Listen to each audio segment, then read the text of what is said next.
बिस्मिल्लाहिर्रहमानिर्रहीम। अस्सलाम वालेकुम।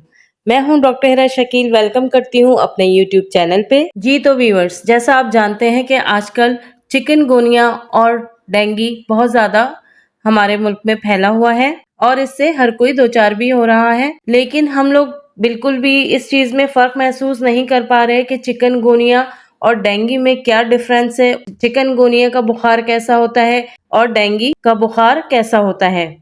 आज मैं अपनी वीडियो में आपको बताऊंगी कि चिकनगुनिया और डेंगू फीवर में डिफरेंस, ताकि आप लोग को भी अगर इनमें से कोई बुखार चढ़े तो आप लोग बखूबी अंदाजा लगा सकें कि आपको चिकनगुनिया हुआ है या आपको डेंगू फीवर हुआ है। तो आइए अपनी वीडियो को शुरू करते हैं। जी तो साथियों, चिकनगुनिया और डेंगू दोनों मच्छरों के जरिए फैलने वाले वायरस होते हैं और उनकी अलामात काफी हद तक एक जैसी ही होती हैं, जिसकी वजह से अक्सर हम उनमें फ़र्क नहीं कर पाते, उनमें फ़र्क करना मुश्किल हो जाता है।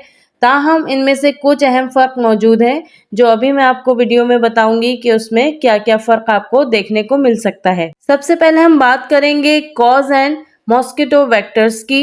तो चिकनगुनिया वायरस से होता है जो ज्यादातर एडिस एजिप्टी और एडिस एल्बोपिक्टस मॉस्किटो के जरिए फैलता है, जबकि डेंगू फीवर DENV1 से DENV4 की वजह से होता है और ये भी उन्हीं मच्छरों के जरिए फैलता है। हम बात करेंगे इसके इंक्यूबेशन पीरियड्स की, यानी अलामात जाहिर होने का वक्त क्या होता है। तो बात करेंगे सबसे पहले चिकनगुनिया की। इसकी जो अलामात हम आम तौर पर जो देखते हैं वो मच्छर के काटने के 2 से 4 दिन बाद इसकी अलामात जाहिर होना शुरू हो जाती हैं, और जबकि डेंगू में अलामात जाहिर होने में 4 से 10 दिन का वक्त लग सकता है। दोस्तों, अगर आपको चिकनगुनिया हुआ है या आपको डेंगू फीवर हुआ है तो आप इसके बुखार को किस तरह समझेंगे कि ये बुखार आपका डेंगू फीवर है या आपको चिकनगुनिया है। तो सबसे पहले हम बात करेंगे चिकनगुनिया की। दोस्तों, चिकनगुनिया में जो बुखार होता है वो भी बहुत हाई फीवर होता है। इसमें सीवियर जॉइंट पेन होता है, लेकिन ये चिल या सर्दी के साथ फीवर इतना कॉमन नहीं होता। इसमें आपको नॉर्मली बुखार चढ़ता है, सर्दी बिल्कुल नहीं लगती। जबकि अगर हम डेंगू फीवर की बात करें तो डेंगू फीवर में भी बुखार होता है, और अगर बात की जाए सर्दी के साथ बुखार ज्यादातर डेंगू में देखा जा सकता है। डेंगू में हाई ग्रेड फीवर के साथ सर्दी, सीवियर हेडेक, जॉइंट पेन और मस्कुलर पेन भी होता है, और डेंगू फीवर हमेशा सर्दी के साथ चढ़ता है। तो इसके बुखार में आप ये डिफरेंस कर सकते हैं कि डेंगू हमेशा सर्दी दे के चढ़ता है और चिकनगुनिया में आपको ठंड की ज्यादा कॉमन सिम्टम नहीं देखने को मिलती। दोस्तों, हम बात करेंगे इनके सिम्टम्स की। तो बात करेंगे सबसे पहले चिकनगुनिया के सिम्टम्स क्या हो सकते हैं। आपको अचानक तेज बुखार हो सकता है, आमतौर पर 102 फ़ारेनहाइट या 39 डिग्री सेंटीग्रेड से ऊपर बुखार हो सकता है। चिकनगुनिया में शदीद जोड़ों में दर्द, खासकर आपकी कलाई, घुटने और टखनों में होता है, और नीचे फीट तक भी ये दर्द जा सकता है जो हफ्तों या महीनों तक रह सकता है। बुखार खत्म होने के बाद भी ये दर्द आपको रह सकता है। इसके अलावा जिस्म पर रैशेज हो सकते हैं, दाने हो सकते हैं। अब बात करेंगे डेंगू फीवर में क्या क्या सिम्टम्स पाए जाते हैं। तो उसमें आपको सबसे ज्यादा तेज बुखार होगा, शदीद सर दर्द और आंखों के पीछे दर्द का होना, पट्ठों और जोड़ों में दर्द जो कि चिकनगुनिया की निस्बत काफी कम होता है, सर्दी के साथ बुखार का आना, जिल्द पर दानों का होना, मामूली खून का बहाव, कभी कभी ऐसा होता है कि नाक से खून आना, मसूड़ों से खून बहना शुरू हो जाता है, आसानी से चोट लगना। अगर ये थोड़ा सीवियर कॉजेज में चला जाए तो डेंगू हेमरेजिक फीवर, DHF या डेंगू शॉक सिंड्रोम हो सकता है जो जानलेवा साबित हो सकता है। डेंगू में आपके प्लेटलेट्स भी कम हो सकते हैं। अब बात करेंगे हम जोड़ों के दर्द की। तो दोस्तों, चिकनगुनिया में जोड़ों में शदीद दर्द पाया जाता है और ये दर्द आपको काफी लंबे अरसे तक रह सकता है और कई कई हफ्ते या कई कई महीने तक ये दर्द आपको रह सकता है। जबकि डेंगू फीवर में जोड़ों में दर्द होता तो है, मगर चिकनगुनिया की निस्बत कम होता है और बुखार के साथ साथ वो दर्द आहिस्ता आहिस्ता खत्म हो जाता है। दोस्तों, बात करेंगे सीवियरिटी एंड कॉम्प्लिकेशंस की।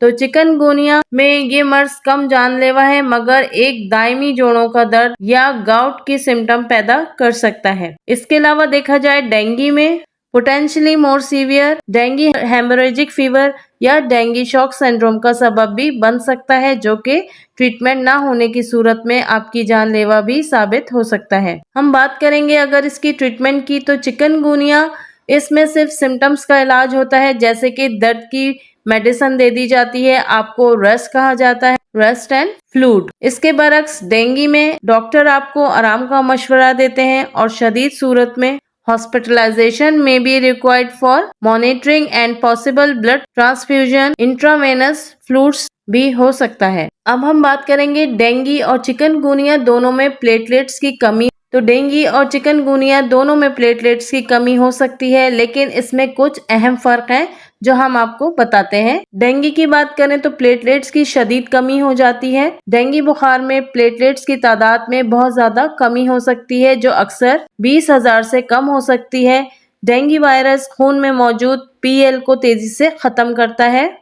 हम बात करेंगे कॉम्प्लिकेशंस की, तो प्लेटलेट्स में शदीद कमी के बायस खून बहने का खतरा बढ़ सकता है, जैसे कि नाक या मसूड़ों से खून का बहना, जिल्द पर नीले या सुर्ख धब्बे बनना और अंदरूनी खून बहने का खतरा हो सकता है, जिसकी वजह से डेंगू हेमोरेजिक फीवर या डेंगू शॉक सिंड्रोम DSS हो सकता है। अगर हम डेंगू फीवर की बेहतरी की बात करें, अगर मरीज की हालत संभल जाए तो प्लेटलेट्स की तादाद 7 से 10 दिन में बढ़ना शुरू हो जाती है। इसके अलावा हम बात करेंगे चिकनगुनिया की, तो चिकनगुनिया में प्लेटलेट्स की कमी निस्बतन कम होती है। चिकनगुनिया में प्लेटलेट्स की तादाद में कमी होती है, मगर ये आमतौर पर 100,000 से नीचे नहीं जाती। कॉम्प्लिकेशंस की बात करते हैं तो चिकनगुनिया में प्लेटलेट्स की कमी इतनी शदीद नहीं होती कि खून बहने का खतरा हो।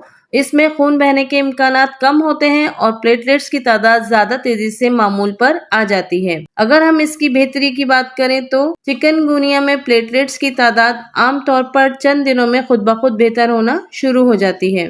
तो दोस्तों, इस तरह डेंगू में प्लेटलेट्स की कमी ज्यादा संगीन होती है और ब्लड बहने का खतरा होता है, जबकि चिकनगुनिया में प्लेटलेट्स की कमी निस्बतन मामूली होती है और कॉम्प्लिकेशंस भी कम होती हैं। अब दोस्तों, इसके प्रिवेंशन की बात करें तो दोनों से बचाव का बुनियादी तरीका मच्छरों की आबादी को कंट्रोल करना है, मच्छरों की दवाओं का स्प्रेस का इंतजाम करना है, मच्छरों के काटने से बचना है।